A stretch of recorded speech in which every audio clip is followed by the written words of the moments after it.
아유, 고마워요. 자, 그러면 우리 시작 기도할까요? 오늘 성모성월이니까 제가 좋아하는 성가 한 곡으로 시작 기도하면 좋을 것 같습니다. 성부와 성자와 성령의 이름으로 무변의사 별이시요 전국 뜨는 문이시며 영원 무궁 동정이요 천주 예수 어머니라 보이소서. 성마리아 구세주 예수 보이소서. 전국에서 즐기리라 영원 무궁 즐기리다 영원 무궁 즐기리다. 은총이 가득하신 마리아님 기뻐하소서. 주님께서 함께 계시니 여인 중에 복되시며 태중의 아들 예수님 또한 복되시나이다.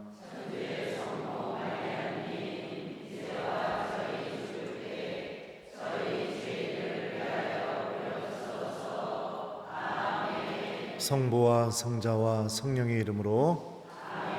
네, 우리 대전교구는 오소서 성령님 하면 교우들이 새로 나게 하소서 이렇게 대답해요. 성령께서 오셔서 우리를 새로 나게 해달라고. 근데 인사말이 교구를 떠나서 참 좋은 인사말 같습니다. 한번 해볼까요? 오소서 성령님. 네, 반갑습니다. 김재덕 베드로입니다.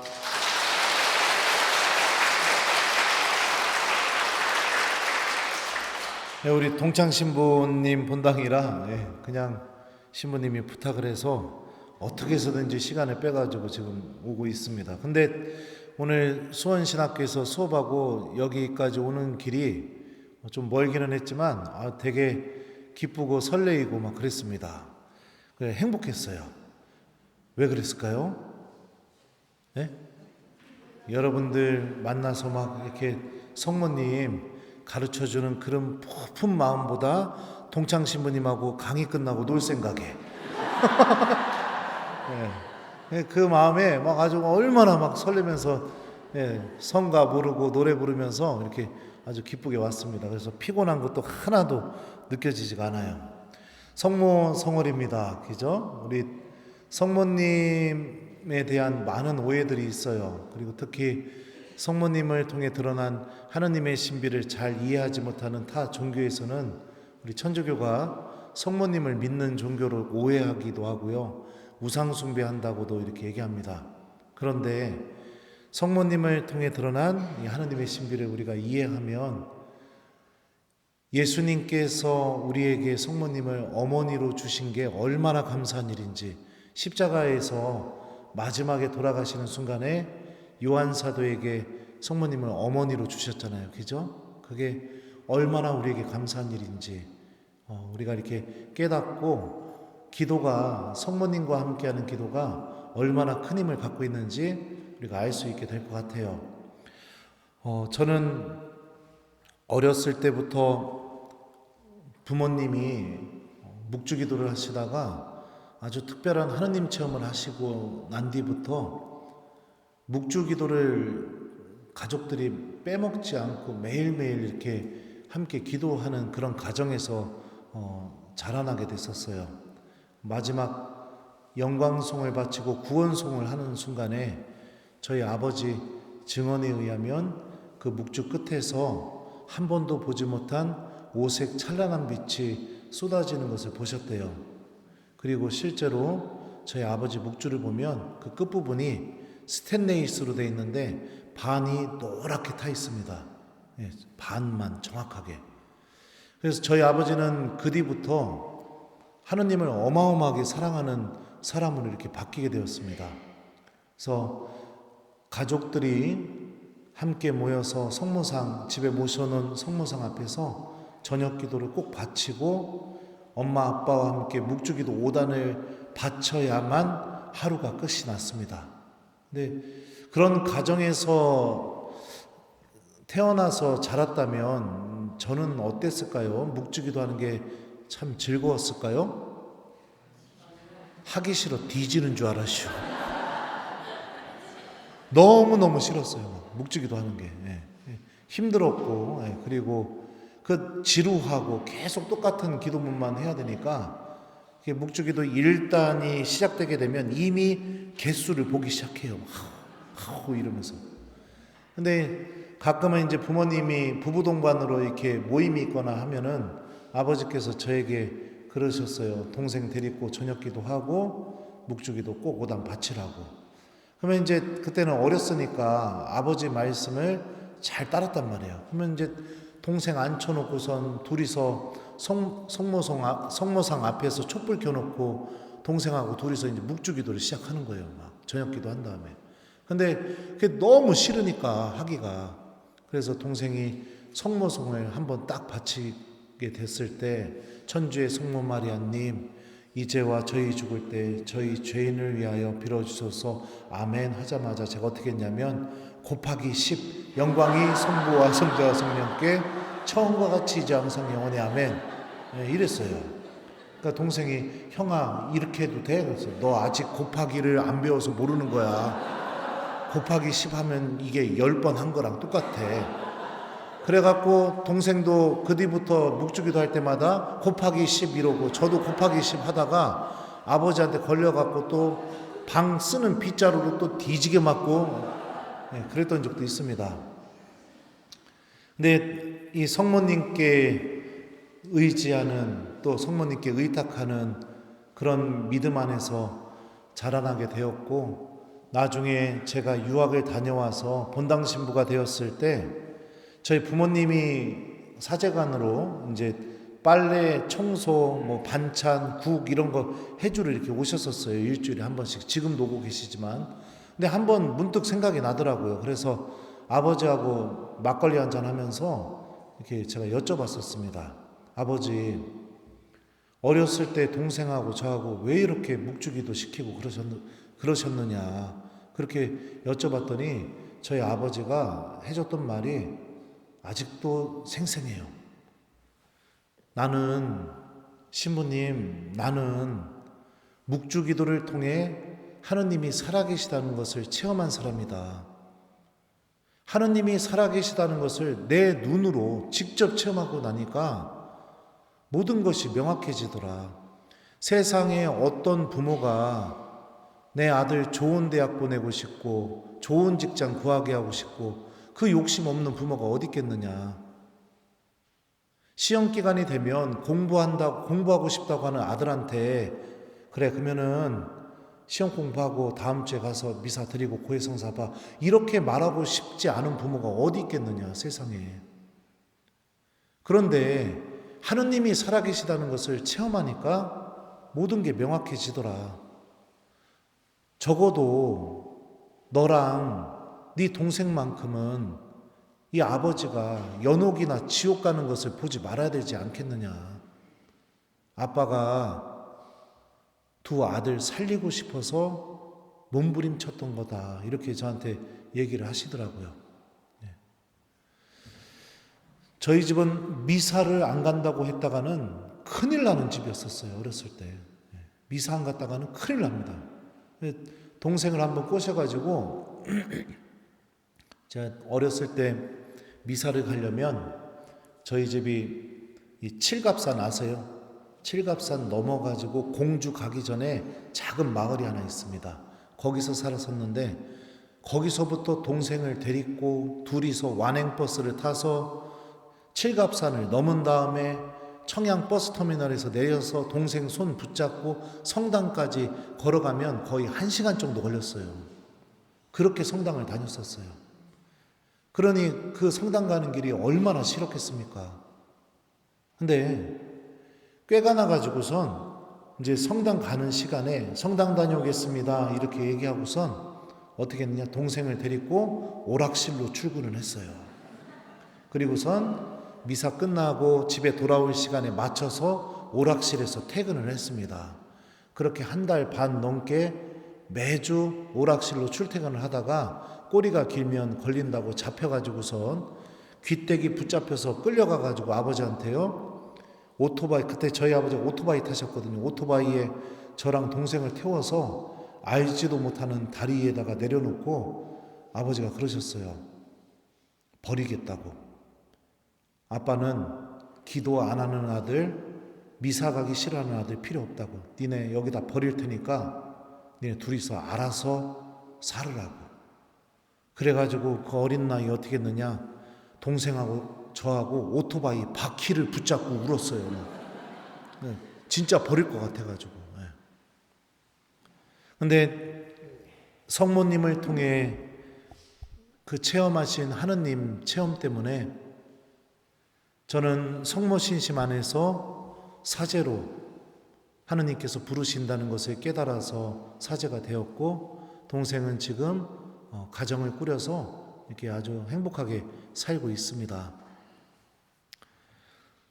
성모님이 도대체 어떤 분이실까? 성모님이 왜 우리에게 필요할까? 여러분들, 이 카나의 혼인잔치를 읽어보게 되면요, 요한복음 2장에 나오는 말씀입니다. 자, 그 부분을 그래도 하느님 말씀을 조금 들려드릴게요. 사흘째 되는 날 갈릴레아 카나에서 혼인잔치가 있었는데 예수님의 어머니도 거기에 계셨다. 예수님도 제자들과 함께 그 혼인잔치에 초대를 받으셨다. 그런데 포도주가 떨어지자 예수님의 어머니가 예수님께 포도주가 없구나 하였다. 예수님께서 어머니에게 말씀하셨다. 여인이시여, 저에게 무엇을 바라십니까? 아직 저의 때가 오지 않았습니다. 그분의 어머니는 일꾼들에게 무엇이든지 그가 시키는 대로 하여라 하고 말하였다. 거기에는 유다인들의 정결례에 쓰는 돌로 된 물독 6개가 놓여 있었는데 모두 2-3동이 들이었다. 예수님께서 일꾼들에게 물독에 물을 채워라 하고 말씀하셨다. 그들이 물독마다 가득 채우자 예수님께서 그들에게 다시 이제는 그것을 퍼서 과방장에게 날라다 주어라 하셨다. 그들은 곧 그것을 날라갔다. 과방장은 포도주가 된 물을 맛보고 그것이 어디에서 났는지 알지 못하였지만 물을 퍼간 일꾼들은 알고 있었다. 그래서 과방장이 신랑을 불러 그에게 말하였다. 누구든지 먼저 좋은 포도주를 내놓고 손님들이 취하면 그보다 못한 것을 내놓는데 지금까지 좋은 포도주를 남겨두셨군요. 이렇게 예수님께서는 처음으로 갈릴레아 카나에서 표징을 일으키시어 당신의 영광을 드러내셨다. 그리하여 제자들은 예수님을 믿게 되었다라는 말씀입니다. 많이 들어보셨죠? 예수님께서는 기적을 일으키고 싶은 마음이 전혀 없으셨어요. 그죠? 성모님께서 포도주가 없구나 이렇게 얘기할 때 아직 저의 때가 오지 않았습니다 이렇게 얘기합니다. 당신의 때가 오지 않았음에도 불구하고, 근데 또 신기한 점은 뭐냐면 성모님께서는 그럼에도 불구하고 기적을 일으켜달라고 때를 부리지 않으셨습니다. 어떻게 하셨느냐? 무엇이든지 그가 시키는 대로 하여라 하면서 일꾼들에게 미리 준비를 시켜 놓으셨어요. 무엇이든지 그가 시키는 대로 하여라. 이 말씀을 그리스도 성경을 직역하면 이렇게 번역이 돼요. 무엇이든지 그분께서 너희에게 말씀하시는 것을 행하여라. 신약 성경을 읽어보면 이 성서 저자들은 성모님께서 하신 말씀을 그리 많이 전해주지 않고 있습니다. 루카복음 1장을 보게 되면 가브리엘 천사와 대화했던 몇 마디, 그리고 엘리사벳의 행복 선언을 들으시고 나서 너무 기뻐서 노래 한 곡을 부르시는데 성모일도 저녁 기도에 나오는 성모의 노래 한 번, 그리고 예수님을 성전에서 잃어버리셨을 때 되찾고 나셔서 예수님께 얘야 아버지와 나한테 왜 이렇게 하였느냐 이 말씀 한마디, 그리고 마지막이 바로 여러분들이 들은 이 한마디입니다. 무엇이든지 그가 시키는 대로 하여라. 근데 성모님이 하신 말씀들을 찾아서 생각을 해보게 되면 카나의 혼인잔치에서 하신 말씀 이외에는 모든 말씀이 가브리엘 천사나 아니면 예수님에게 하셨던 말씀이에요. 타인을 향해서 하셨던 유일한 말씀은 무엇이든지 그가 시키는 대로 하여라. 다시 말하면 예수님의 말씀을 듣고 그대로 실천해라 라는 가르침을 처음이자 마지막으로 주십니다. 왜냐하면 이 말씀 한마디에 성모님이 체험한 하나님의 모든 신비를 체험할 수 있는 길이 이 말씀 한마디에 담겨 있거든요. 성모님도 하나님의 말씀이 이루어지기를 바라는 믿음을 통해 예수님의 어머니가 되셨고 그 하느님 신비가 또 뜻과 계획이 이루어지는데 아주 훌륭한 도구가 되셨죠. 그 말씀이 이루어지기를 바라는 믿음. 근데 신기한 점은 뭐냐? 카나의 혼인잔치에 있었던 신랑과 신부가 성모님에게 와서 포도주가 없다고 얘기도 안 했어요. 아무도 도움을 청하지 않았습니다. 그런데 성모님이 보시고 스스로 나서셔서 예수님에게 포도주가 없다고 얘기하고 예수님이 저의 때가 아직 아닙니다. 기적을 일으킬 마음이 없다고 그렇게 얘기하자 일꾼들에게 가르침을 주시죠. 말씀을 듣고 실천하라고. 그러자 어떤 일이 벌어져요? 기적을 일으킬 마음이 전혀 없으셨던 예수님께서 움직이기 시작합니다. 예수님의 첫 번째 말씀은 뭐였느냐? 물독에 물을 채워라 이 말씀이에요. 이스라엘 성지순례 가보셨나요? 안 가보셨어요? 네. 그러면은 우리 우상일 신부님 저기 뭐예요? 떠나시기 전에 빨리 급조해서 한번 갔다 오세요. 근데 전쟁통이라 못 가겠네요. 네. 가나는요 산 위에 있는 도시입니다. 그러면 여러분들 생각해봐요. 산 위에다가 마을을 만들었어요. 그럼 우물이 산 위에 있을까요? 우물은 산 위에 있을 수가 없습니다. 물은 높은 데서 낮은 데로 흐르니까. 그럼 우물은 어디에 있었을까요? 산 밑에 있었겠죠. 자, 그러면은 예수님께서 일꾼들에게 물독에 물을 채우라고 말씀하셨습니다. 그러면 그 일꾼들은 그 물을 어떻게 채웠을까요? 1번 수도꼭지를 틀어서 호수로 이렇게 해서 물을 채웠을 것이다. 2번 물동이를 들고 산 밑에까지 내려가서 우물에서 물을 길러서 물동이를 담은 다음에 그걸 이고 다시 산 위로 올라와서 붓고 또 다시 내려가서 물을 길러서 또 붓고 또 붓고 수십 번 수백 번을 산 위에서 아래까지 올라갔다 내려갔다 그렇게 해서 물독에 물을 채웠을 것이다. 몇 번일 것 같아요? 네. 근데 예수님은 물독에 물을 채워라 이렇게 말씀하셨는데 일꾼들이 물을 어떻게 채웠어요? 물독에 물을 가득 채웁니다. 적당히도 할 만한데 찰랑찰랑할 때까지 가득 채워요. 그러니까 이 예수님의 말씀을 마음을 다해서 행동으로 옮겼다는 것을 우리가 알 수 있죠. 그렇게 고생해서 물을 채웠더니 그거를 퍼서 술이라고 갖다 주래요. 어떤 생각이 드시겠습니까? 여러분들에게 그렇게 시켰다면 산 아래로 수십 번을 왔다 갔다 해갖고 내가 진짜 마음을 다해서 물독에 물을 채워놨더니 갑자기 그걸 퍼가지고 술이라고 갖다 주래요. 물을. 어떡할 거예요? 1번 성모님의 가르침대로 바가지로 물을 퍼서 이거 술 여기시오 하고 갖다 준다. 2번, 진짜 장난하나? 물을 퍼다가 그냥 뒤지게 갖다 물 퍼서 부어놨더니 이거를 무슨 술이라고 갖다 주나? 그냥 바가지를 깨면서 지금 이게 말도 안 되는 소리 하냐고, 사람 가지고 장난하냐고. 이런 마음이 들 것 같다. 몇 번이에요? 네?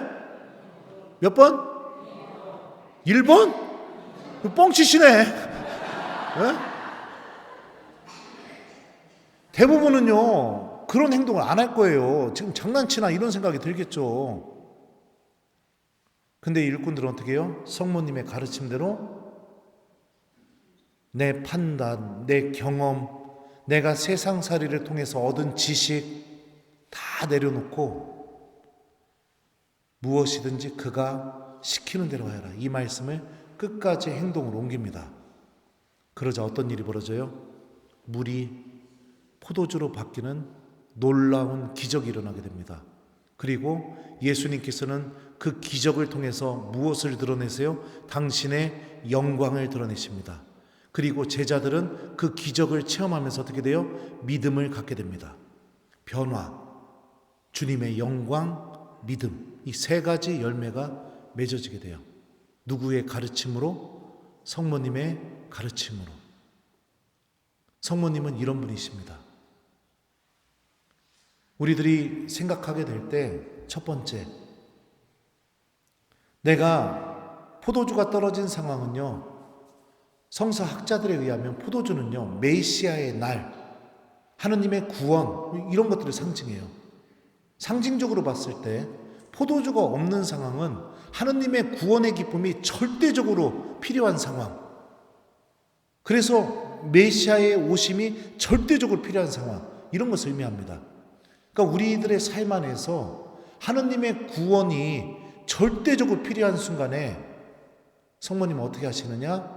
청하지도 않았는데 당신이 먼저 예수님께 청해 주시는 분이시라는 거죠. 그리고 우리가 그 구원의 기쁨을 충만히 누릴 수 있도록 가르쳐 주시는 분이시라는 거죠. 이게 우리가 성모님을 사랑하고 성모님과 함께 기도하고 성모님께 도움을 청해야 되는 이유입니다. 나의 삶 안에 변화가 일어나게 될 거예요. 성모님과 함께 기도하기 시작하면 나의 삶 안에 주님의 영광을 체험하는 일이 일어나게 될 거예요. 성모님과 함께 기도하기 시작하면요, 나의 삶 안에 믿음이 더욱더 굳건하게 커져가게 될 거예요. 성모님과 함께 기도하기 시작하면요.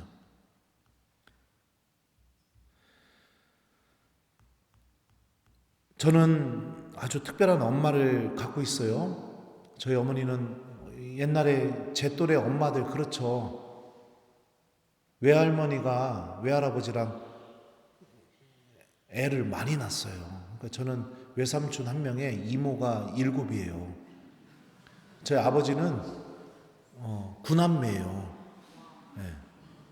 그러면 시골에서 태어났고 집은 가난하고, 그러니까 학교는 외삼촌만 보냈지 이모들은 학교를 제대로 가지 못했어요. 근데 저희 엄마는 국민학교 다니다가 가난해가지고선 더 이상 다니지 못했어요. 글을 잘 모르셔요. 지금도 스마트폰을 되게 어려워하세요. 제가 국민학교 때, 옛날에는 학교라고 불렀었으니까, 학교를 갔다 왔더니 어느 날, 그거 알아요? 카세트 테이프 2개 넣어가지고선 이렇게 누르면 이렇게 테이프 복사도 되고 녹음도 되고 하는 거. 그거를 갖다 놓더니 저희 엄마가 저 국민학교 때는 옷장사를 하셨었거든요. 매일 미사 책을 주더니 좀 큰 소리로 읽으라는 거예요. 그래서 읽었죠. 그때 장사하시는 동안 제가 읽은 그 목소리를 녹음한 테이프를 계속 틀어놓으면서 장사를 하시는 거예요. 엄마 소원이 뭐였냐면, 저랑 동생이 교중미사 복사 쓸 때 아버지가 1독사고 엄마가 2독사 해보는 게 엄마 소원이었어요. 근데 한 달 정도 지난 뒤에 교중미사 때 저랑 동생이 복사 설 때 엄마가 이독사로 올라온 겁니다. 근데 저는 그걸 보면서 걱정이 된 거예요. 어린 마음에. 우리 엄마 글 잘 모르는데. 그러더니 여기 독서대에 쓰셔가지고 사도 바오로가 딱 여기까지만 하셨어요. 그러니까 당신은 외우려고 했던 거예요. 계속 제가 읽어준 그 매일 미사 그 읽어준 내용을 갖고 계속 장사하시면서 외우셨던 거예요. 근데 너무 긴장하셔가지고 다 잊어버리신 거예요. 그래서 여기서 막 우셨어요. 그래갖고 본당 신부님이 가셔서 자매님 괜찮다고, 그리고선 어머니는 내려가시고 다른 자매가 올라와서 이독서를 했던 적이 있었습니다. 그게 아직도 마음속에 깊이 박혀 있어요. 어버이날인데 오늘 유학 가기 전에 주교님이 이제 유학을 가라고 해서 유학 발령이 났을 거 아니에요. 유학 가는 날 인천공항 가서 이제 비행기를 타려고 하는데 저희 아버지는 제가 서품 받자마자 한 달도 안 돼서 뇌출혈로 쓰러지셨다 일어나셔서 지금도 오른쪽이 많이 불편하시거든요. 그 유학 가는 아들 보겠다고 인천공항까지 오신 거예요. 집에서 인사 드렸는데도 기어코 보겠다고 해서 오셨어요. 오셔가지고서 이제 저는 동창 신부들이랑 인사하고서 이제 어머니 아버지 이제 의자에 앉아 계셨는데 거기다가 이제 큰절하고 다녀오겠습니다. 이러고서 이제 그 여권 들고 들어가잖아요. 거기로 들어가고 있는데 뒤에서 어머니가 막 달려오면서 신부님 하면서 그러는 거였고, 아유 어머니 가요 이제 가쇼 이러는데 갑자기 품에서 봉투를 하나 딱 꺼내시는 거였고, 그 봉투를 보는 순간 돈이구나 딱. 이 생각이 들었고, 아유 왜요 어머니 그랬더니 주면서 비행기에서 뜯어보라고 그러는 거예요. 그래갖고 전 돈 주신 줄 알고 아유 뭘 이렇게 또 주시고 그래요 그랬더니 비행기에서 뜯어보시라고. 그래서 어머니 잘 쓸게요 이러고서 이제 비행기를 타고선 영화도 보고 밥도 먹고 그러다가 하도 심심해가지고 엄마가 유로화 얼마나 주셨나, 이태리에서 쓸 돈 얼마나 주셨나 하고서 딱 열어봤는데 돈이 안 들어있고 편지가 한 통 들어있었습니다. 이게 여러분들에게 좀 저희 엄마 편지 이거 쓴 거를 좀 보여주고 싶은데 보여줄 방법이 없어요. 저희 엄마 편지의 특징은 모든 문장의 맞춤법이 다 틀립니다. 글을 잘 모르시니까. 제가 해석해서 좀 읽어드릴게요. 찬미 예수님, 사랑하는 내 아들 신부님, 신학교 간 지가 어제 같은데, 신부님이 되신 지도 어제 같은데 벌써 유학을 간다고 합니다. 엄마는 좋으면서도 진정 마음이 아픈 일입니다. 엄마가 잘하지도 못하고 부모 노릇도 못하고, 하지만 이 세상에서 하느님만 빼놓고 제일 신부님을 사랑합니다. 한날 하루도 한 시간도 어겨본 일이 없습니다. 사랑하는 신부님, 하느님께서는 그 많은 신부님들 중에서 우리 김재덕 신부님을 사랑하셔서 하느님 사업을 하기 위해 더욱더 큰 사람으로 만들기 위해 공부해서 석사와 박사를 따라고 하느님께 부르심을 받았습니다. 얼마나 소중하고 또한 귀한 일입니까? 내 아들 신부님, 오늘 아침을 먹고 나면 신부님과 헤어져서 신부님은 공부를 해야 되고 엄마는 집에서 하느님께 기도하면서 아버지 돌봐주고 제필이도 돌봐주면서, 제필이는 제 동생이에요. 신부님이 하루빨리 하느님 소명을 마치고 돌아오도록 기도하겠습니다. 이제는 자신과 싸워야만 하는데 하느님께서 돌봐주실 것입니다. 엄마는 신부님을 믿고 꼭 해낼 것이라고 믿고 다음 만날 때는 기쁜 마음으로 만나게 될 것이라고 생각합니다. 신부님, 돈도 걱정 말고 집의 일도 걱정 말고 오로지 몸과 건강과 공부에서 모든 사람과 하느님께 기쁨을 주리라고 믿습니다. 엄마는 배우지 못해서 많은 사람들에게 아무 잘못 없이 무시당하고 천대받고 살아왔습니다. 그러나 하느님께서는 엄마를 사랑하셔서 이렇게 훌륭한 신부님을 통해 엄마가 항상 유한이 되고 힘이 됩니다. 내 아들 신부님, 부디 가서 담배도 조금만 피우고 몸도 건강하게 지키세요. 할 말은 많은데 이만 줄이겠습니다. 보고 싶고 또 보고 싶고. 이러면서 저희 어머니가 이 편지를 써준 거예요. 비행기에서 이거 읽고 눈물을 얼마나 흘렸나 모릅니다. 제가 유학 발령 났을 때 제 본당 교우들이 저한테 뭐라고 말했었냐면, 신부님 축하드립니다. 신부님 출세하셨네요. 신부님, 주교님이 신부님을 예쁘게 봐주셨네요. 이렇게 얘기해 줬어요. 제 유학에 대해서. 근데 국민학교 중퇴한 우리 엄마는요, 신부님, 하느님께 부르심 받으셨습니다. 신부님, 공부하셔서 하느님과 모든 사람을 기쁘게 해주셔야 됩니다.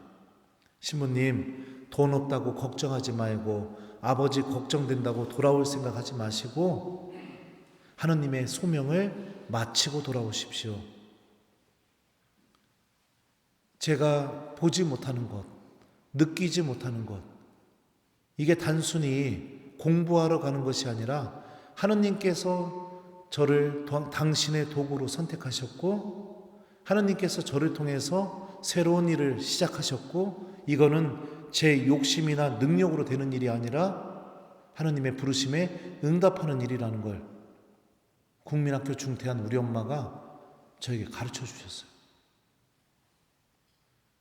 마치 성모님께서 예수님의 그 영광을 체험하고 놀라운 변화의 힘을 체험하고 믿음이 자랄 수 있게 하는 그 열매를 맺는 방법이 무엇인지 알려주셨던 것처럼, 무엇이든지 그가 시키는 대로 하여라.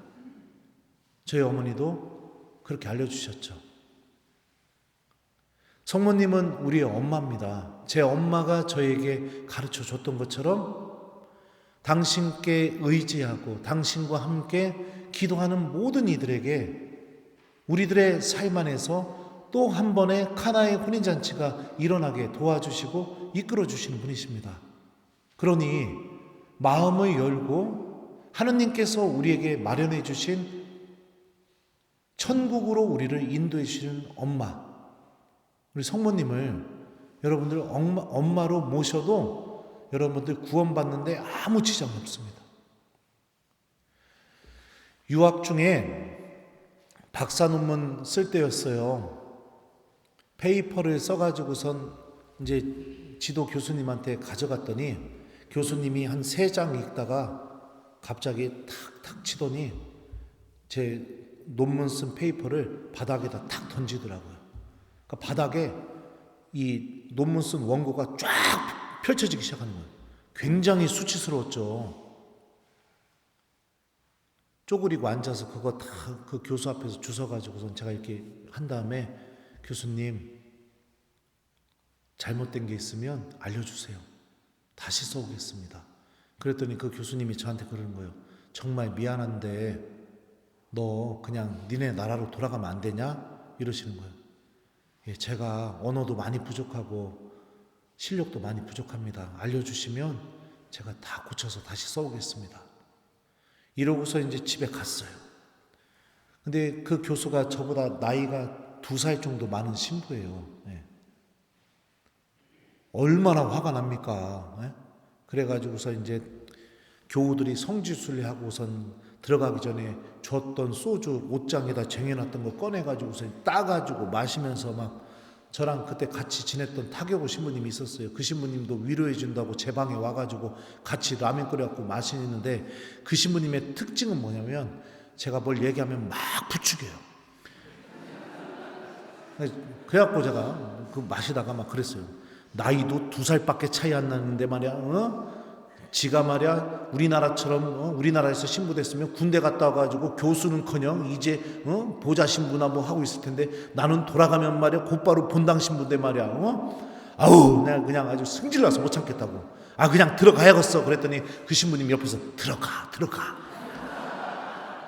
이렇게 막 부추겨요. 막. 그래가지고 그냥 진짜 가야겠어. 막 아주 그냥 화딱 지나서 내가 아주 그냥, 나는 뭐 배알도 없는 줄 알아? 막 그랬더니 맞아, 들어가. 그래갖고 들어가야겠다. 그러고서 이제 그래갖고 막 가방 꺼내가지고 술 채가지고 이제 거기서 막 짐을 막 싸기 시작했어요. 막. 그러다가 서랍에 있는 거 딱 꺼내가지고서 그냥 확 엎어가지고 가방에 넣는데 꼬깃꼬깃 접은 종이 쪼가리가 나오는 거예요. 이게 뭐요 도대체 하고서 딱 폈는데 우리 엄마 편지인 거예요. 방금 읽어줬던 편지. 그거를 읽는데 편지에 뭐라고 써 있어요? 하느님이 부르셨다잖아요. 하느님에게 소명을 받았다고 하잖아요. 하느님과 모든 교우들을 기쁘게 해주는 일이라고 엄마가 써놨잖아요. 바닥에 철푸덕 앉아가지고 그걸 천천히 읽고선 일어나서 내가 이러면 안 되지. 하느님의 뜻에 내가 응답해야지. 그리고선 그 쌌던 짐 다시 다 풀어가지고 다시 꽂아놓고 앉아서 공부하고.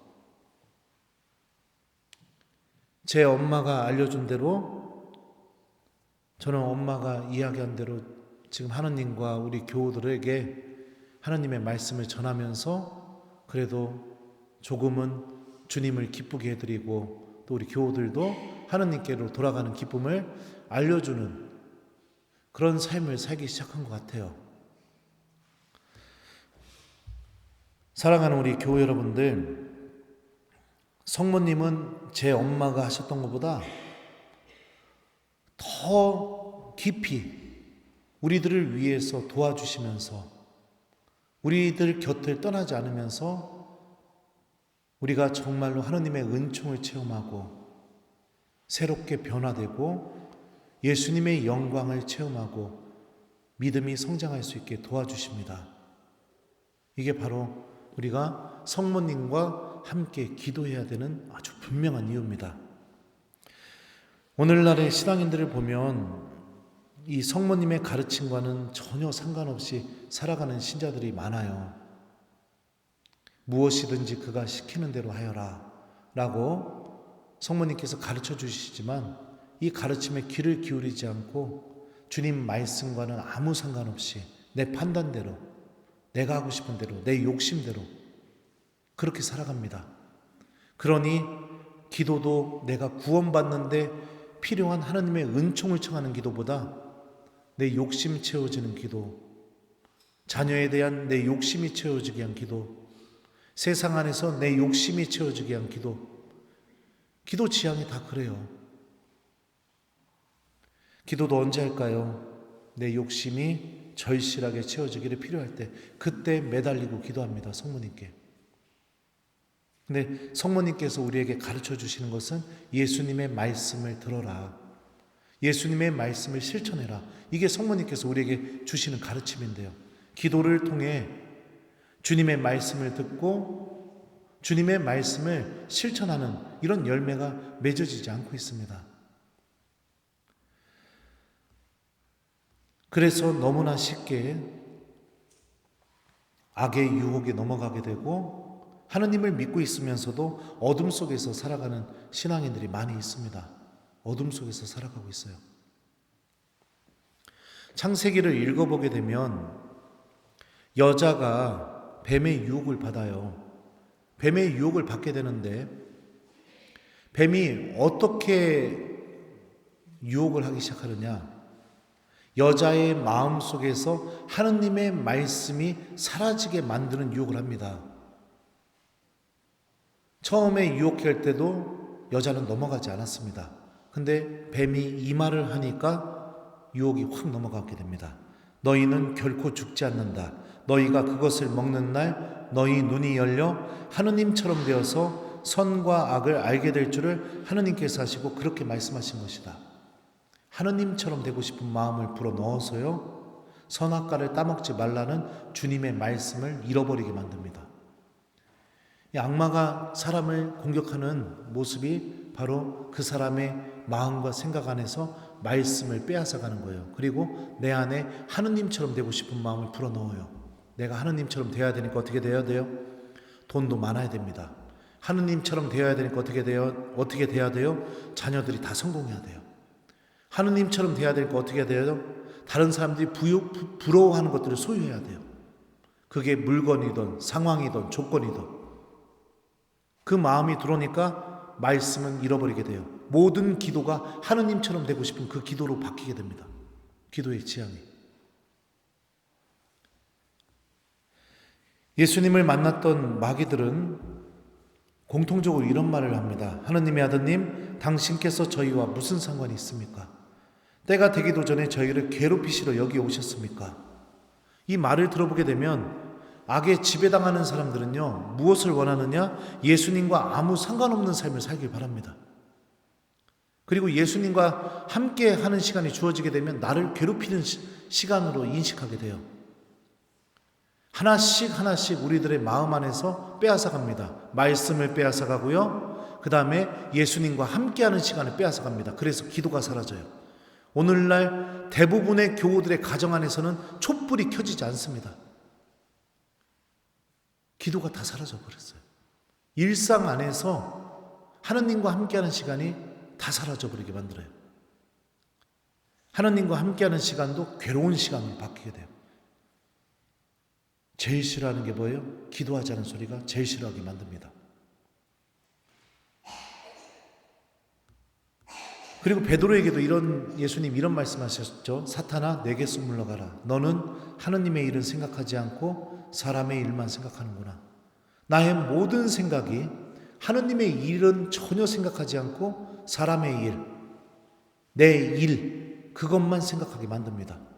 말씀을 빼앗고 하느님과 함께하는 시간을 다 빼앗아가 버리고요. 내 머릿속에서는 사람의 일만 생각하게 만들고요.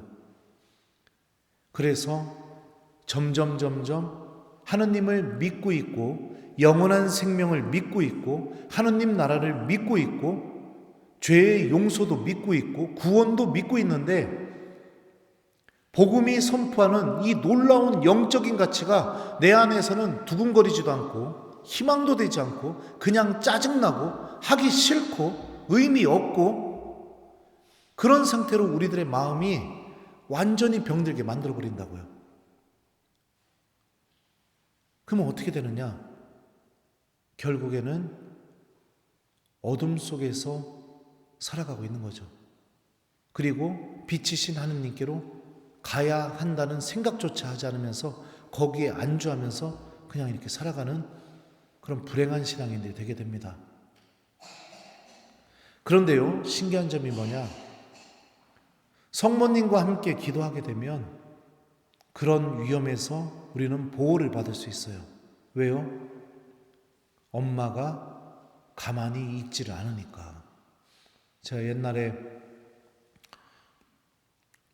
학교 끝나고 나서 집에 가다가 같은 반 친구하고 싸움을 그냥 그 운동장에서 대판하고 나서 눈탱이가 밤탱이가 돼가지고 집에 간 적이 있었습니다. 이 눈탱이가 밤탱이가 된 제 눈을 보고 저희 엄마가 어떻게 하셨을까요? 1번, 야, 어떻게 맞았길래 이렇게 동그랗게 멍이 들었냐? 참 재밌다, 야. 마치 당신과 아무 상관없는 것처럼 대하신다. 2번, 보는 순간 막 화가 나가지고 누가 그랬냐고 막 난리가 났다. 몇 번이에요? 네. 엄마는 그렇습니다. 우리가 성모님을 엄마로 모시게 되면 우리 안에서도 이런 영적인 보호가 시작되게 돼요.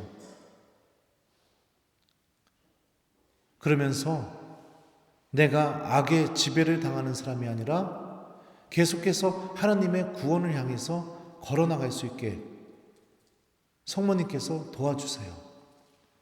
이게 우리가 성모신심을 가져야 할 또 다른 이유인 거죠. 여러분들 묵주기도를 사랑해 보셔요. 묵주기도가 왜 놀라운 기도인지 아세요? 성모성의 전반부는 어떤 내용이죠? 은총이 가득하신 마리아님 기뻐하소서. 이거 누가 했던 말입니까? 가브리엘 천사가 성모님께 하셨던 인사말입니다. 이 인사말을 통해서 어떤 일이 벌어졌죠? 성모님 안에 예수님이 탄생하셨죠. 이 루도비코 성인은요, 성모성이 왜 은총이 충만한 기도냐? 가브리엘 천사가 성모님께 했던 이 인사말로 시작되는 이 기도는요, 이 인사말로 인해 성모님 안에 예수님이 탄생하시고 예수님이 함께 머무셨던 것처럼 성모성을 바치는 이들에게도 똑같은 신비가 주어지게 된다, 이렇게 가르치고 있어요. 그러니까 우리가 묵주기도를 바칠 때 성모성을 10번을 하면서 기도를 바치잖아요. 그 성모성 안에 담겨있는 신비는요, 성모님에게 일어났던 은총이 우리에게도 똑같이 일어난다. 그래서 묵주기도가 놀라운 기도입니다. 예수님이 우리 안에 머물게 해주는 힘을 갖고 있습니다. 그리고 또 묵주기도를 보시게 되면 환희의 신비 1단부터 영광의 신비 3단까지는 어떤 내용인가요? 이게 성모님에 대한 내용인가요? 아니에요. 성모님을 통해 이루어진 예수님과 함께 펼쳐진 하느님 구원의 역사가 묵주기도 안에서 쭉 펼쳐지게 됩니다. 예수님의 탄생부터 성령 강림 사건까지 쭉 펼쳐지게 되죠. 그러니까 묵주기도는 성모님과 함께 예수님을 통해 이루어진 구원의 역사를 묵상하는 기도입니다. 그러면 영광의 신비 4단은 무엇이냐? 말씀이 이루어진다는 믿음을 소유한 이가 결국에 어떤 영적인 결과를 얻게 되느냐? 하나님께서 성모님을 통해서 보여준 거죠. 하늘로 들어 올려지신 것처럼 우리들도 하느님의 말씀이 이루어진다는 믿음, 이 성모님의 가르침을 소유하게 되면 우리들도 하느님 나라로 올라가게 된다는 것을 가르치죠. 성모님께서 천상모의관을 쓰셨다는 것은 이제 하늘의 여왕이 되셨고 또 우리들의 어머니가 되셨다는 것을 드러내는 겁니다. 또 성모 신심이 또 아주 중요한 이유가 뭐냐면, 여러분들 요한복음을 읽다 보면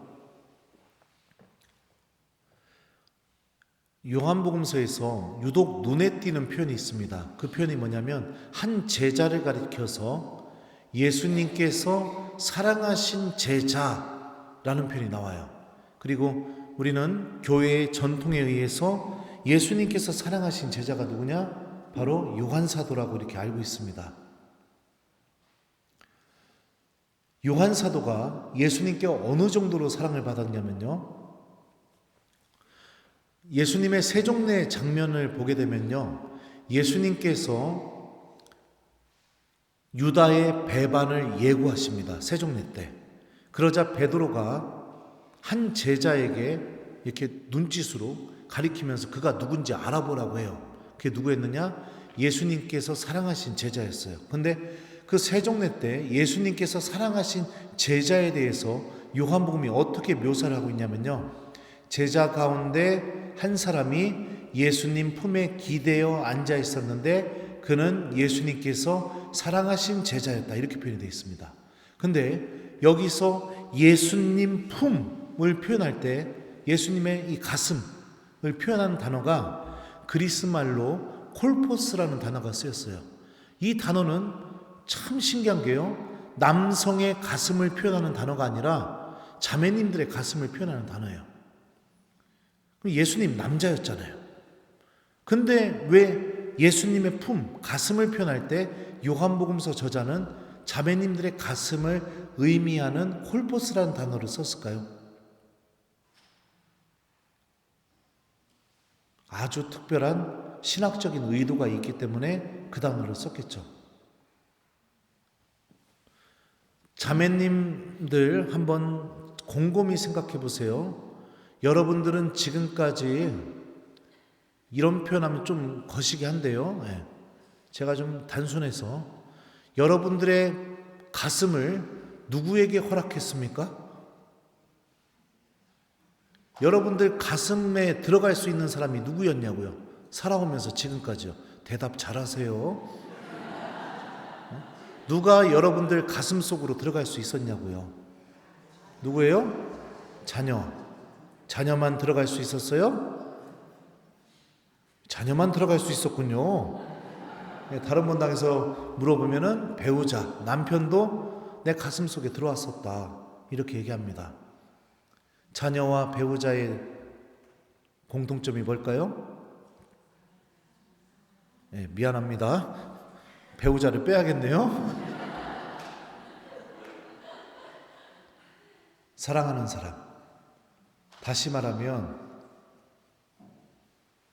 한 자매의 가슴 속으로 들어갈 수 있다는 것은 그 자매가 죽도록 사랑하는 사람만 그 자매의 가슴 속으로 들어갈 수 있습니다.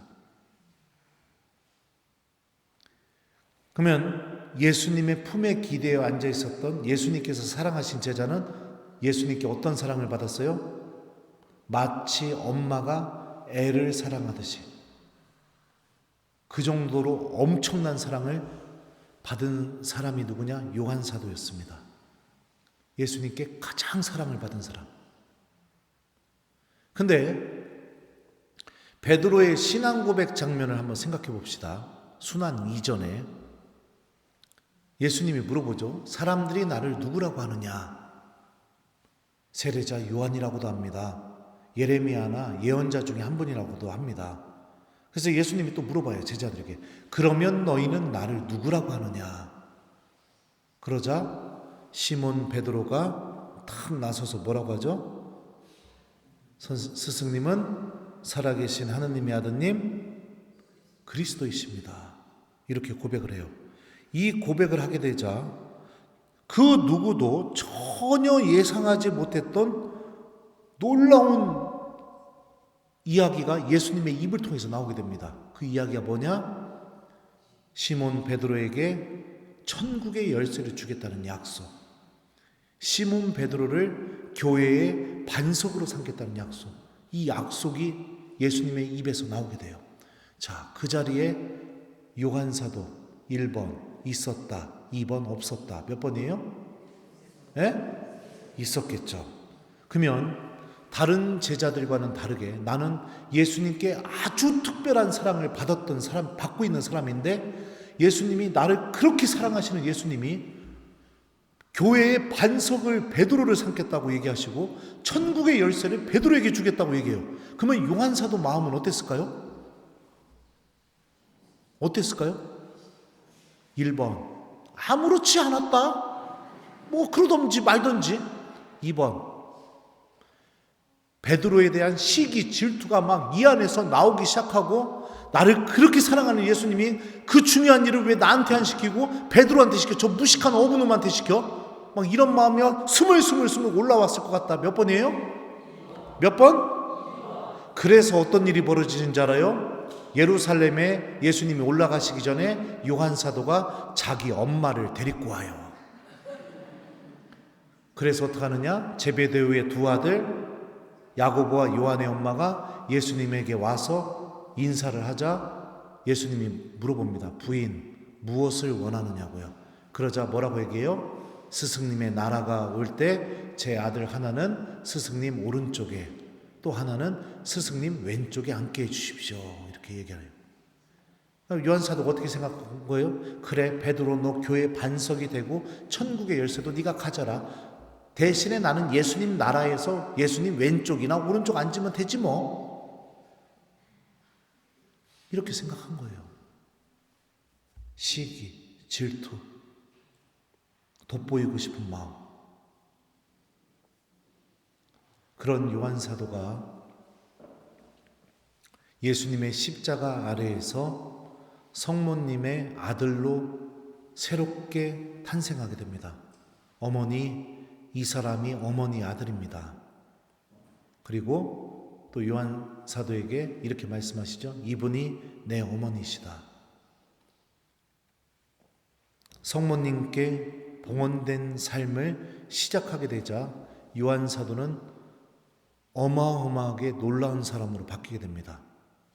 마리아 막달레나가 부활의 아침에 예수님의 무덤에 갔다가 시신이 없어진 것을 보고 제자들에게 막 달려와서 누가 예수님의 시신을 훔쳐갔다고 얘기합니다. 그러자 두 명의 사도가 달리기를 해요. 하나는 베드로였고 하나는 누구였을까요? 예수님께서 사랑하신 제자 요한 사도였습니다. 그런데 요한 사도가 베드로보다 먼저 무덤에 도착합니다. 근데 참 신기한 일이 뭐냐? 무덤에 안 들어가요. 베드로를 기다립니다. 만약에 제가 요한 사도였으면 베드로가 오던 말던 무덤에 들어가서 내가 다 보고선 다시 달리게 하면서 중간에 오는 길에서 베드로 만나면 없시오, 없어, 빨리 와, 이러고선 내가 먼저 달리게 해갖고 다른 제자들에게 가서 제가 처음으로 그 얘기를 할 것 같아요. 정말로 주님의 시신이 없어졌다고. 근데 요한 사도는 이걸 하지 않아요. 왜 그럴까요? 예수님께서 베드로를 교회의 반석으로 세우신다고 하셨으니까 반석인 베드로가 먼저 들어가서 확인하고 반석인 베드로가 제자들에게 가서 정말로 주님의 시신이 없어졌다고 이야기하는 게 중요하니까. 왜냐하면 나를 너무나 사랑하시는 예수님께서 베드로를 교회의 반석으로 삼으신다고 하셨으니까. 물고기를 또 잡으러 가요. 7 제자가. 거기에 요한 사도도 있었어요. 밤새 물고기를 잡았는데 한 마리도 못 잡아요. 그러자 예수님께서, 부활하신 주님께서 나타나셔서 물어봐요. 얘들아, 무얼 좀 잡았느냐? 한 마리도 못 잡았습니다. 그러자 예수님이 이렇게 말씀하십니다. 그물을 배 오른쪽에 던져라. 그러면 고기가 많이 잡힐 것이다. 이 장면은 루카복음 4장인가 5장에서요, 베드로가 처음 부르심 받았을 때 예수님께서 일으키신 기적과 매우 똑같습니다. 그물을 오른쪽에 던지자 고기가 어마어마하게 잡히는데 참 신기한 게 뭐냐? 베드로는 그 말씀을 하신 분이 예수님이라는 것을 알아보지 못합니다. 누구만 알아봐요? 요한 사도만 알아봅니다.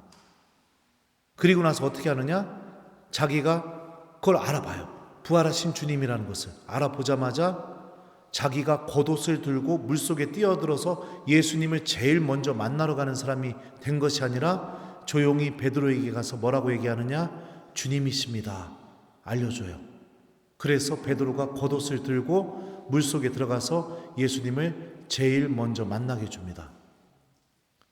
만약에 저였으면 물고기를 잡던 말던 내팽개치고 제가 옷 들고 물속에 뛰어들어서 수영 쳐가지고 가서 예수님한테 갖고 품에 안겼을 것 같아요. 예수님 이러면서. 근데 요한 사도는 이 선택을 하지 않습니다. 왜 그랬을까요? 예수님께서 베드로가 교회의 반석이 되기를 원하시니까. 요한 사도의 이 도움 때문에 여러분들, 베드로는 사도단 안에서 흠결이 있었던 사람입니다. 공적으로 예수님을 모른다고 배반했으니까요. 누구라도 문제를 삼으면 베드로가 교회 반석이 되기 어려웠을 겁니다. 만약에 제가 요한이었으면 저는 베드로에게 이렇게 말했을 수도 있어요. 내가 몇 날 며칠을 고민을 해봤는데 아무래도 반석은 내가 되는 게 맞는 것 같아. 야, 생각해봐라. 니들 다 버리고 도망갔잖아, 예수님. 그리고 베드로, 너 주님이 너한테 반석으로 삼겠다고 했는데 너 공적으로 사람들 앞에서 예수님 모른다고 했잖아. 이거 나중에 알려지게 되면 이거 스캔들이야. 근데 나는 끝까지 예수님 곁에 있었어. 예수님이 나한테 성모님도 맡기셨어. 야, 이런 거 보면은 반석은 내가 하는 게 좀 합당하지 않겠냐? 니들은 다 흠결이 있지만 나는 흠결이 없잖아. 이렇게 얘기할 수도 있었겠죠. 안 합니다. 그리고 어떻게 해요? 베드로의 그 죄가, 다른 사도들의 그 흠결이 주님을 따르는데 전혀 문제가 되지 않게 아주 능동적으로 도와주는 사람이 됩니다. 이거 누구한테 배웠을까요? 요한 사도가요? 성모님한테 배웠죠. 성모님한테요. 성모님의 삶을 생각해 보십시오. 하느님의 뜻이 이루어지기를 바라는 마음으로 순종했는데 성모님의 삶은 어땠을까요? 여러분들, 어느 날 임신을 했어요. 처녀가. 결혼도 안 했는데 배는 점점 불러와요. 동네 사람들이 그 불러오는 성모님 배를 보면서 무슨 생각을 하고 또 어떻게 떠들고 다녔을까요? 1번, 성모님 배에다 손을 대면서 주님 찬미 받으소서 이랬을 것 같다. 2번, 성모님이 싹 지나가고 난 뒤에 그 성모님 뒤를 향해서 결혼도 안 했는데 벌써 애가 졌네? 아니, 그리고 저 애가 천사가 만들어준 애야. 참, 뭔 말도 안 되는 소리요. 이러면서 온갖 근거 없는 상상에서 나오는 왜곡된 말들을 쏟아내고 험담을 했을 것이다. 몇 번? 네. 비참했죠. 너무너무 비참했죠. 성모님은 한 번도 주인공이 돼본 적이 없었습니다. 아들 때문에 아들이 자랑거리가 돼본 적이 한 번도 없었어요. 다 키워놨더니 직장도 구하지도 않고선 어느 날 가출을 하더니 어부들하고 막 패거리 지어가지고 막 여기저기 떠돌아다니고 막 쌈박질하고 막 그 정치인들 그 바리사이들 막 율법학자들한테 막 불행하다고 막 이래버리고 막 그리고선 너무 걱정돼갖고 찾아갔더니 엄마한테 누가 내 어머니고 내 형제들이냐? 하느님의 뜻을 실행하는 이가 내 어미요 누이요 형제들이다 막 이래버리고 막 그리고 나서 어느 날 봤더니 십자가에 못 박혀서 엄마 보는 앞에서 죽어버려요. 이게 성모님의 삶이라고요. 얼마나 비참합니까? 비참해도 너무너무 비참하죠. 머리로는 하느님의 뜻이 이루어진다는 걸 알지만 세상에 어떤 어미가 자기 아들이 보는 눈앞에서 십자가에 못 박혀서 죽는 그거를 자랑거리로 삼을 어미가 어디 있겠습니까? 끝까지 낮아지고 순종하고 주님의 뜻이 이루어질 수 있도록 내 자신이 비참해도 끝까지 거기에 협력하는 믿음. 요한 사도도 마찬가지죠. 끝까지 베드로가 주인공이 되게 만들어주고 베드로를 통해서 이루어질 하느님의 뜻이 이루어질 수 있도록 끝까지 자신을 낮추고 성모님의 믿음을 쏙 빼다 닮았죠. 성모님은 이런 분이세요. 그래서 주님의 영광이 드러나게 해주시고 하느님의 뜻과 계획이 이루어지게 해주시고 내가 하느님의 뜻과 맞서는 사람이 아니라 그 뜻이 이루어질 수 있도록 적극적으로 협력하는 사람이 되게 해주셨죠. 만약에 베드로에게 요한 사도가 없었다면 베드로가 교회 반석이 될 수 있었을까요? 저는 없었을 거라고 생각합니다. 예수님께 가서 주님께 사랑한다고 고백할 수 있었던 이유는 요한 사도가 옆에 있었기 때문에 가능했겠죠. 성모님은 우리들에게 이런 하느님의 놀라운 신비를 가르쳐 주십니다. 이 성모성을 사랑하는 우리 교회 여러분들 묵주기도를 사랑해 봤으면 좋겠습니다. 그리고 성모님의 가르침대로 예수님의 말씀을 사랑해 봤으면 좋겠어요. 하루하루 성모님께 도움 청하면서 어떤 도움? 성모님, 저도 당신의 믿음을 본받아 하느님의 말씀이 저의 일상 안에서 이루어질 수 있도록 저를 도와주십시오. 이런 지향으로 묵주기도를 바쳐보세요. 성모님, 자꾸만 저 자매에 대한 시기 질투가 생겨납니다. 저도 성모님께 봉헌된 요한 사도처럼 하느님의 계획과 뜻에 협력하는 사람이 되게 도와주십시오. 이런 지향으로 묵주기도를 바쳐보세요. 감출 수 없는 기쁨, 이 안에서 터져나오는 기쁨, 그 기쁨이 무엇인지를 성모님께서 반드시 가르쳐 주실 겁니다. 그래서 우리가 성모님을 사랑하고 성모님과 함께 기도하는 것은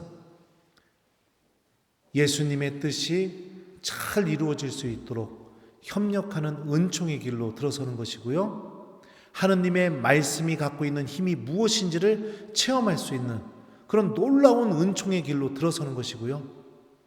그리고 내 믿음이 성모님의 믿음을 닮고 또 닮아서 우리도 하느님 나라를 향해서 걸어가는 그런 하느님 자녀로서의 모습을 회복하게 되는 그런 은총의 길로 들어서게 되는 겁니다.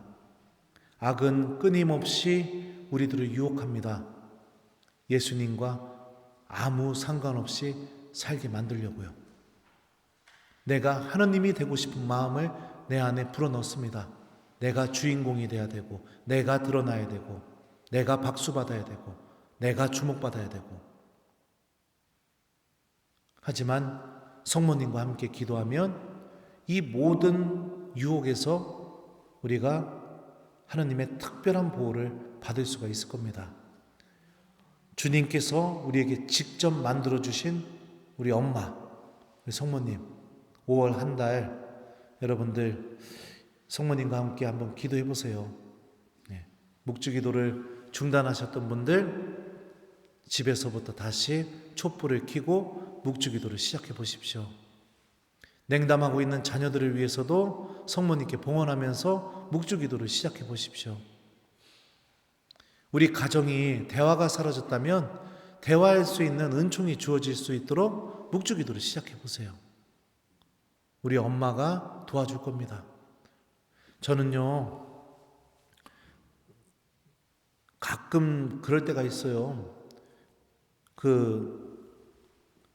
지금도 그래요. 저희 엄마는 가끔 제 지갑을 이렇게 열어봐요. 청소하시다가. 그리고선 지갑에 돈이 하나도 없으면 엄마 지갑에서 그 꼬깃꼬깃한 10,000원짜리 몇 장을 거기다 이렇게 엄마가 넣어놔요. 청하지도 않았는데. 그래서 내가 꺼내서 엄마 나 이거 필요 없슈. 그냥 가져가시오. 엄마가 그런 얘기요. 신부님, 그래도 신부님인데 지갑에 현찰이 한 푼도 없는 게 말이 되냐고. 그러면서 엄마가 용돈 주는 거니까 가져가라고. 그게 엄마의 마음이죠. 저희 어머니는 지금도 저를 위해서 기도하십니다.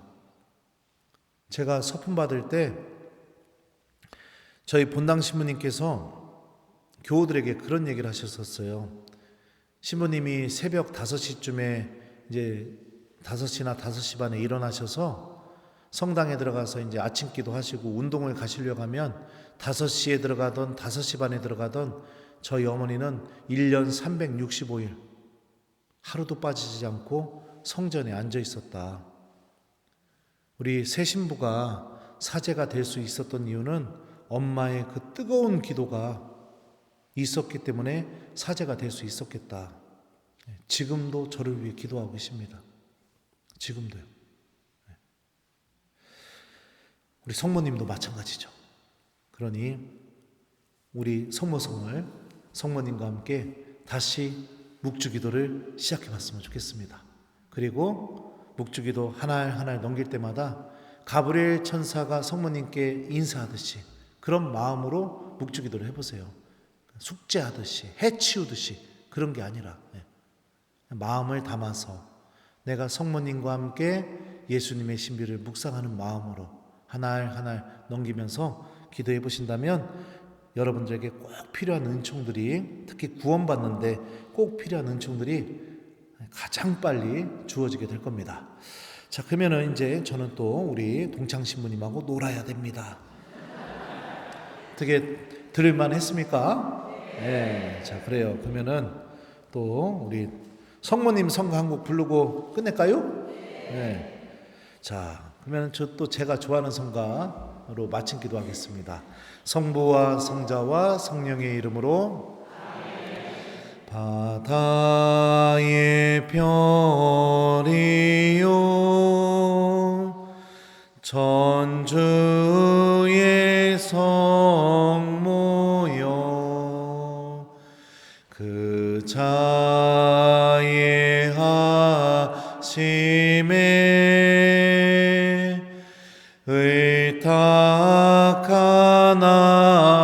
의탁하나이다. 영생 얻는 길을 우리에게 가르쳐 주님을 배웠고 즐기게 하소서. 주님께서 여러분과 함께 전능하신 천주 성부와 성자와 성령께서는 여기 있는 저희 모두에게 강복하소서. 주님을 찬미합시다. 성부와 성자와 성령의 이름으로 부족한 강의 들어주셔서 감사합니다.